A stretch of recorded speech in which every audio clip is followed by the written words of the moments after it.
বিধানসভায় বিজেপি বিধায়কদের বিক্ষোভ। মনোজ ওরাওকে আজকের জন্য সাসপেন্ড করলেন অধ্যক্ষ। বিরোধীদের শিক্ষা নিয়ে মুলতবি প্রস্তাব বাতিল করায় বিজেপি বিধায়কদের স্লোগান। এটা নিয়ে বিস্তারিত জানতে চাইবো। আমাদের সঙ্গে আবারও রয়েছে প্রতিনিধি দেবাশিস সেনগুপ্ত। দেবাশিস দা, ঠিক কি কারণে বিধায়ক মনোজ ওরাওকে সাসপেন্ড করা হলো? বিজেপি বিধায়করা একটি প্রস্তাব নিয়েছিলেন রাজ্যের শিক্ষা বিষয়ক নিয়ে। প্রস্তাব যে ইতিমধ্যে শিক্ষকরা জানান যে শিক্ষকদের বিনিয়োগ নিয়ে বিষয় নিয়ে ইতিমধ্যেই মামলা চলছে এবং সেই জায়গায় অধ্যক্ষ সেটা পড়তে দিল, তার উপর আলোচনা করতে রাজি নয় বিজেপি বিধায়করা।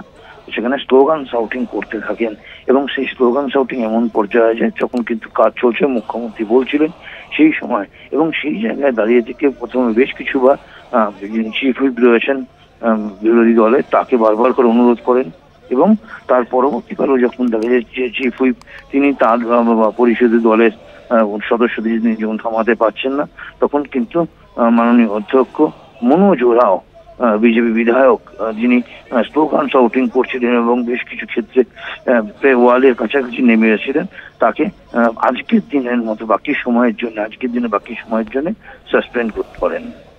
ধন্যবাদ তোমাকে দেবাশিস দা। আমরা কথা বললাম প্রতিনিধি দেবাশিস সেনগুপ্তের সঙ্গে।